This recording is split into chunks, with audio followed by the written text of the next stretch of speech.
Hey there. In the interest of Breast Cancer Awareness Month, I wanted to make a video that goes through the things that science knows about reducing the risk. And this is important not just for people who want to reduce the risk, but also for patients who have gone through cancer and want to adopt healthier lifestyles, which doesn't mean that to imply that that you did anything wrong to get your breast cancer, but just to reveal certain things that potentially reduce the risk and also just improve health generally speaking. Excuse me for the location. I'm actually sitting in a Starbucks, but in the interest of consistency and getting the information out, I thought that quality aside, the information is certainly more important, and that you would forgive me for the poor audio and poor video recording. So let's get right into it. First, there are five basic things that we're going to be discussing. The first is the lifestyle data, and in that we'd like to talk about a few things. The first is that physical activity decreases breast cancer incidence by 25%. So when we talk about that, most of the studies are really assessing on average just general physical activity, walking and exercise, but I always recommend that people try to get to the goal of 2 hours per week of walking with 1 hour full duration of a walk. So a lot of us who haven't been exercising, it's very difficult to walk for an entire hour at a time. So I recommend that you slowly build up to that, and of course talk to your doctor about whether or not that's something that you're capable of doing.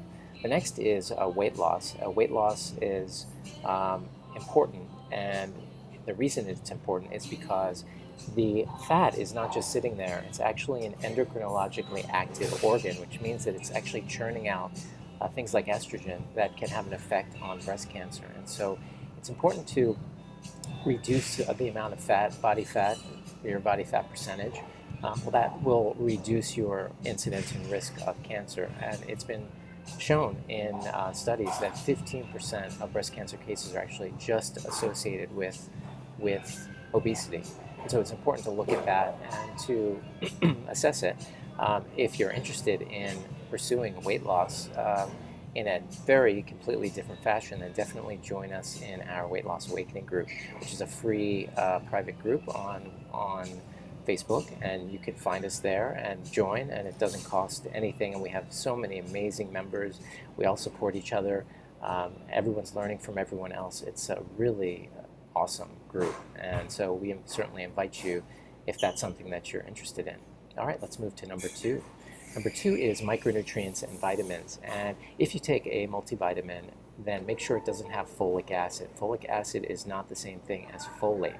Folate is found in lots of green vegetables, and folate is not associated with an increased risk of breast cancer, but folic acid is. And I wanted to thank Dr. Joel Fuhrman, who really describes this, or described it to me.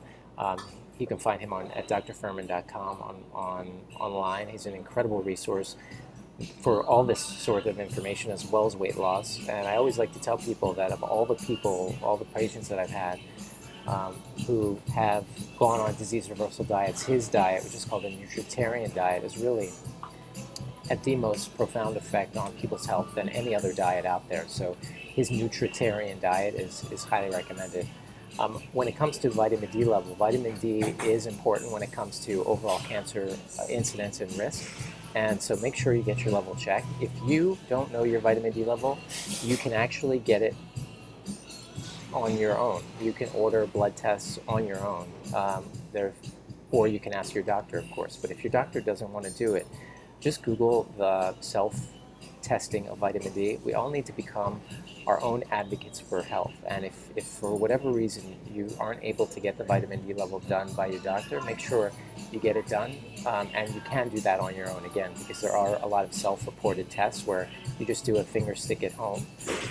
But the important thing is to make sure it's between 35 and 50. And if it's not, then you're going to need vitamin D supplementation. And honestly, most people need vitamin D supplementation.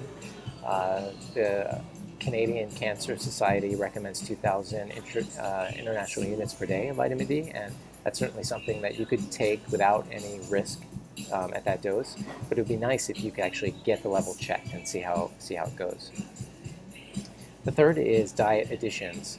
1 pound of leafy greens per day, half raw, half cooked. Again, wanted to thank Dr. Fuhrman for that recommendation, and that's carried over to my patients and has been a remarkable thing for them, even if they're not following his entire nutritarian diet. I highly recommend 1 pound of leafy greens per day, half raw, half cooked. If you join our Weight Loss Awakening group, you will learn more about how to actually get that incorporated into your diet in an easy way. It sounds like a lot, but it's actually not. Um, and people adapt to it very, very easily, and they get so much more energy, and their hunger decreases, because when you're getting high levels of nutrients, you're actually going to reduce your hunger, believe it or not. Mushrooms have an incredible amount of anti-tumor activity, and we're talking, button, cremini, um, maitake, matsutake, enoki, any kind of mushrooms that you can get, that's going to be important to your diet. And it also adds sort of a meaty flavor to a lot of dishes, especially like one of my favorites is maitake mushroom. And when you really make that and lightly saute it, it actually has a very, very meaty flavor. I recommend everyone take 2 tablespoons of flaxseed per day. If the seeds are whole, you need to grind them. If you buy them already ground, make sure after you open them, you store them in the freezer, because the fatty acids are actually very sensitive. And so, or you can buy the whole seeds and then put them in a smoothie, and then you can grind them up. I recommend everyone take 2 tablespoons of flax seeds per day. In the context of breast cancer, it actually is important, because the lignans in flaxseed is going to reduce the levels of estrogenic compounds in your blood, these compounds can actually increase your risk for breast cancer. Also, it's incredibly high in fiber and has just incredible, it lowers cholesterol. It's really a remarkable addition.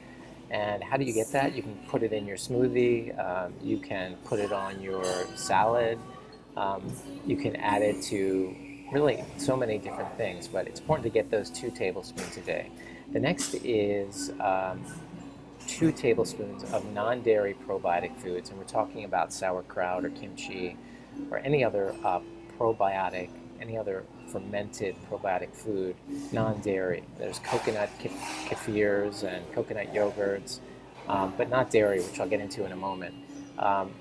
It's important that you get those in, because they've actually been able to show that when you are eating and healing the gut, there's actually a change in the microbiome, which affects the entire immune system. And they've actually shown that there's a breast microbiome, which actually is modified even when you eat probiotic foods. I'm going to be making a video on how to make your own sauerkraut, because it's so much cheaper than the store-bought sauerkrauts. It's incredibly fun. It's so incredibly easy.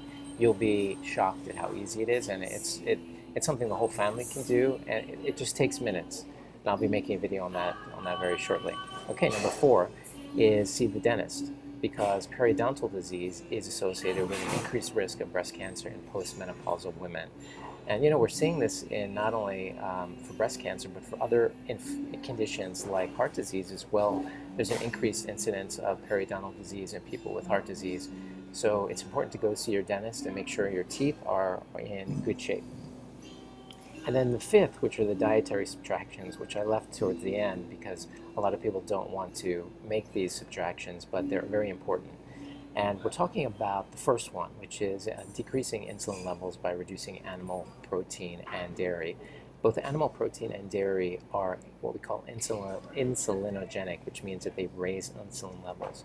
And insulin, which is the hormone that causes your cells to be able to take in sugar, sort of is like a key. It's like a key that goes into the cell, which allows the blood sugar to come in. And when you have foods that raise insulin levels, not only is insulin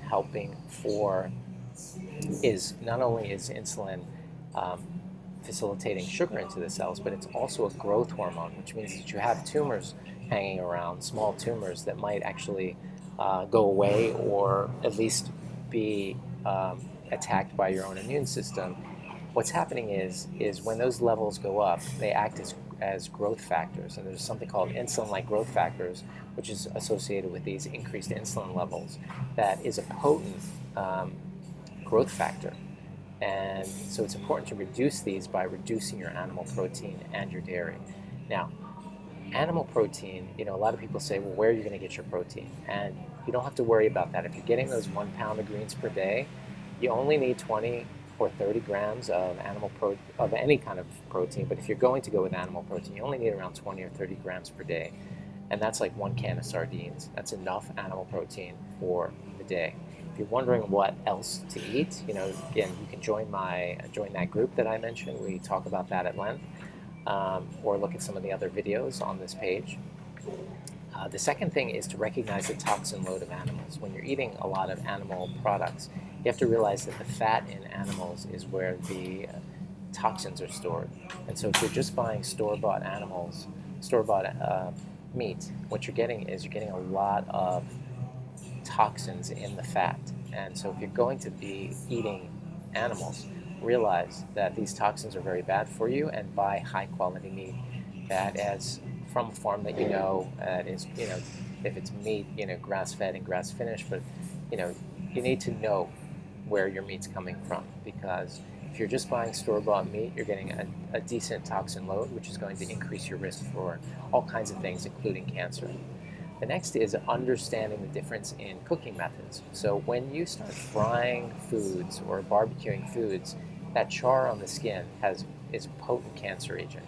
That's been proven in numerous studies. So if you steam food and you slow cook it or steam it or make stews, you're not getting those things. So if you are cooking and you're doing a lot of barbecuing and a lot of grilling, then realize that that's not good for your health. And there is something you can do to modify that, and that is to make nutrient-dense marinades. If you once in a while want to barbecue, make a marinade with an enormous amount of spices in it, and that will actually reduce those toxins. But the best thing to do is to learn how to make stews, how to cook in water, how to steam, and how to make those things tasty. So the next is decreasing alcohol consumption. This one's a tough one for a lot of people, but even small amounts of alcohol have actually been shown in women to increase the risk of breast cancer. And so, it's tough for people to give up, and I recommend for everyone really that alcohol is only to be enjoyed for special holidays, special family events, so not that much. And I know a lot of people like to have their glass of wine a night, and they think that it's healthy, but studies are really showing that it actually is not, and does increase your risk for a whole host of things. And if you have other risk factors, including family history, or any of the things that we've discussed in this video, the opposite of those things, then it's important, I would say, to decrease alcohol consumption. Alcohol is essentially a toxin. And I know a lot of people don't like to hear that because they enjoy their red wine or their mixed drink, but make it less frequent if you can, and reserve it for super special events and holidays. And then the last one, which is also important, is to avoid anything that rapidly raises blood sugar. The reason this is important is because it is also related to those insulin levels. So, white rice, white potato, those sorts of things, sugar, of course, are going to increase your risk in general for all kinds of things. And so it's important to try to eliminate those from your diet and do the best that you can. So those are the 5 categories of breast cancer reduction. I hope you enjoyed this video. I'll be sure to try to make these videos, even if it's in a crowded restaurant, to be as consistent as possible and to get this information to you. And I hope you enjoyed it. Please leave your comments below. If you're interested in joining the free weight loss group, if that's something of interest to you, please do join it. I'll leave the link here for you. And what can I say? This is Breast Cancer Awareness Month, and I think all of us have been impacted by it. I think we all know people who have gone through breast cancer, and I think this is important information to get out there to educate ourselves and our families. And I would say that the purpose of my my doing these presentations is so that you can become your own authority to make decisions for yourself. I provide the information, and then it's up to you to take that information and incorporate it into your diet. And I'm here, of course, to help you with that, but you're the one that's in control, and you should always be the one in control because you know your body better than anyone else. Don't let anyone else tell you that they can make decisions for you. You're in control, and I'm here to help empower you. So hope you enjoyed the video, and I look forward to seeing you next time. See you soon.